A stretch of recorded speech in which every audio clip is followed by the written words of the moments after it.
Oh, hi. I'm David Marskell, and I'm bored. Started to look into some old boxes, and I found this Canadian National Exhibition program from the year I was born. And it got me thinking about candy floss and air shows and midways and cattle and all sorts of amazing memories. Well, I was the director of marketing there for 12 years. But there's one thing I wanted to chat about today, and it was a particular evening on the bandshell. It was 1994. John Chrétien was our prime minister, Bill Clinton the president of the United States. And to add value for our almost 2 million visitors, we developed a free music program on the bandshell that we called X-Fest. It lasted for several years. Kathy Gillies, a great friend and colleague, spearheaded it, did all the bookings, and made sure there was something for everybody. Country acts, YMCA, Leslie Gore, It's My Party, Fame, Bowser from Shauna Na did all the daytime programming, Peter Noon from Hermits and the Hermits. I actually had him sign this to me. Mrs. Brown, You've Got a Lovely Daughter, Fame, Mel Torme. But on Tuesday, August the 30th, it was the man in black himself. It was Johnny Cash playing the C&E bandshell with June Carter Cash and their entire family. I was off stage left, and a friend of mine was on the other side. My friend and colleague, he was head of all of the public relations for the Canadian National Exhibition. We nodded to each other and went backstage. So Rick Sikorsky, it's been a while. How are you? I'm great, David. How are you? I'm doing really, really well. I was just bored, and I was thinking about all those days at the C&E. You and I worked together. Well, I was there 12 years. How long were you at the C&E? I was there 9 years. Yeah. Maybe 10, close to 10. Yeah. Yeah. What memories do you have that stand out? Some key memories over that time. Oh man, there were so many. I mean, there was the bungee jump, introducing the bungee jump. The time the funeral procession marched through the C&E while it was on by accident. By accident. That was a fun one. Yeah. I got to go up with one of the aerobatic teams from the air show. That was quite something to remember. Yeah.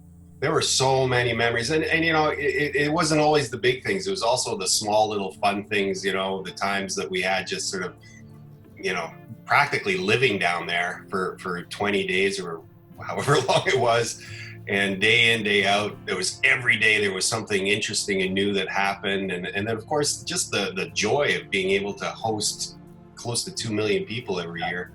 You know, and we met a lot of very famous people along the way, and I remember one, and I'm sure you remember this story. We both met him.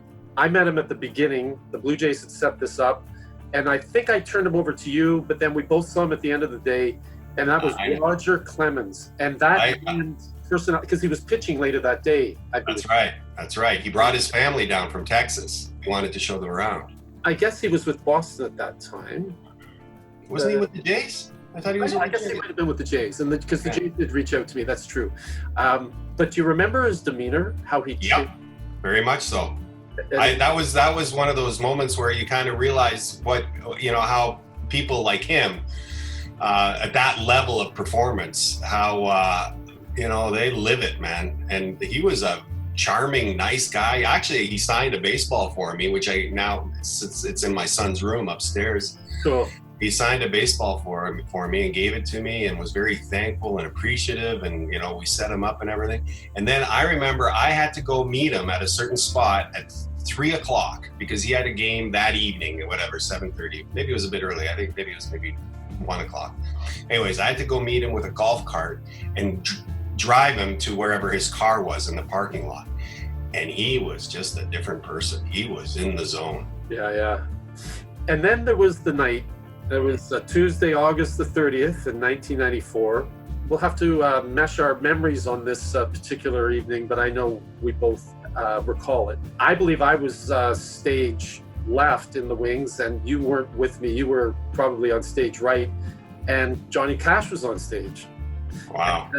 And I don't know if we nodded to each other across the stage, but we both ended up going backstage into the green room. Do you recall going into the green room? You asked me about memories from the C&E. That's probably at the top of the list. Was the day we met Johnny Cash and we got to watch him perform up close. And I recall there was like carrots and like there was like food you would find in a green room. And then the door opened and this very tall, imposing figure, not Johnny Cash, came into the room. Right. Yeah. So my memory of that was that, you know, I remember when I first saw him, when he first walked in, and, you know, there was maybe a small group of us, maybe 4 or 5 of us, and we were all introduced to him. And he was very soft-spoken. He was very, you know, kind of almost like the way you would imagine him to be, just kind of like really gentlemanly and polite, but few words. And, you know, a little bit of banter back and forth, small talk. And then that guy walked in. It was just a man walked in through the door. He was tall, slender, dressed in black, like one of those 3/4 length jackets. You know, and he had perfectly coiffed hair, and he was about, I'm guessing, like around 60 years old. The young man. Yeah. And Johnny Cash says, and I'm not going to use his, I'm not going to, you know, do an imitation because that wouldn't work. But he says, "Oh, this is Reverend, whatever his name is, Reverend so-and-so. He travels with me, and he keeps my demons at the gate." Right. Ouch. Ooh. This guy's for real. Now, we'll come back to that in a second, but while Johnny and the Reverend came into the green room, that's because Johnny had already performed a portion of the show, and June Carter and the family were on stage. But didn't June halt the show at the beginning? There was some issue that yeah. What happened there? The show was delayed by about half an hour from the scheduled start time, because Johnny Cash had a hearing aid, but he couldn't find it. It was really interesting. You kind of watch the dynamic between, you know, a legendary couple. Johnny was like, it doesn't matter. I'll go perform. I don't need it.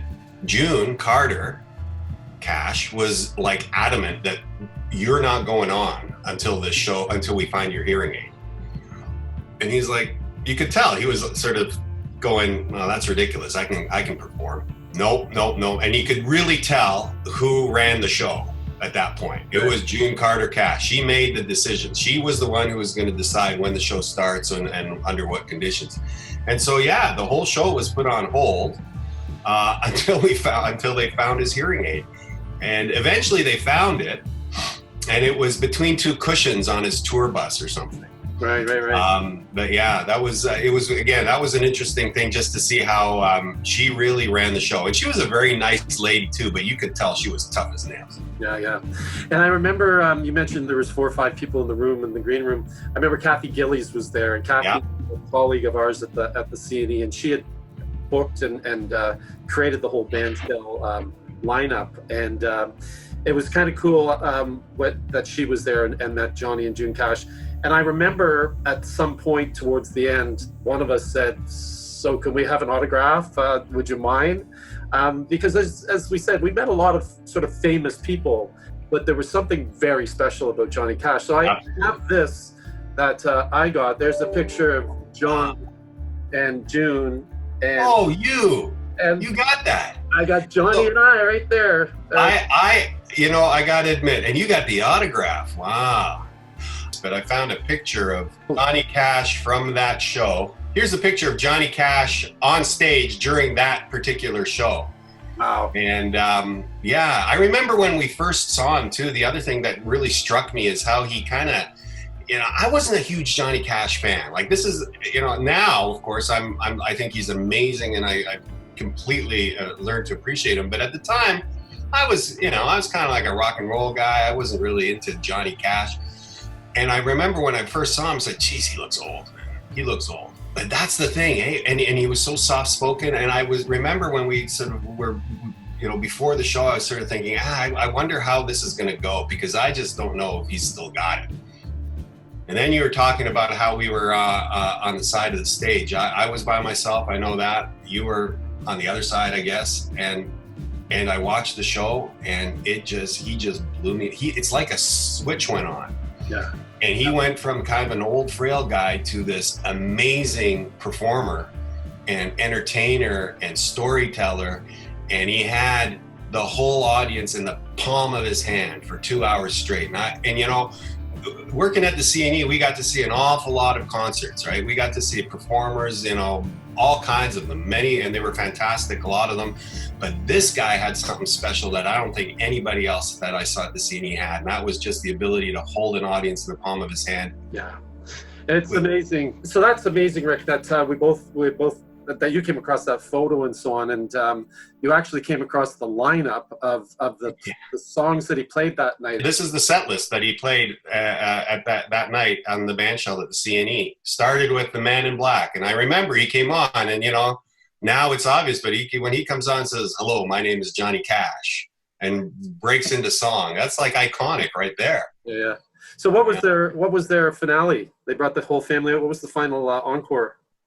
The final encore here is Cash and the Tennessee Three, which I think was I know his son was in the band. Yeah.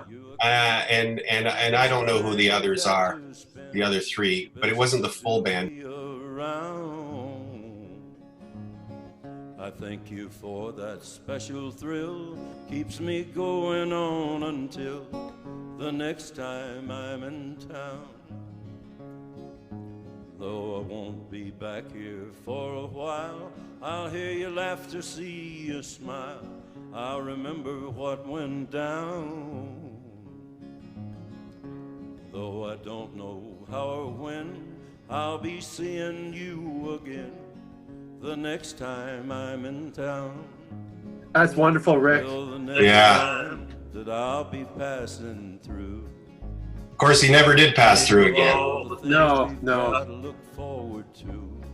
Do me the favor and coming back another time. I want to share some stories about how you got in trouble with Mel Torme and other fun, exciting stuff we did at the CNE. We could talk for hours, David. Yeah, we could. So I really, really look forward to having you back, Rick. So thank you very much for sharing your time today and that day with Johnny Cash. Yeah, I'll remember it forever. Thanks, David. We'll talk to you soon. Have Bye. fun, guys. Bye.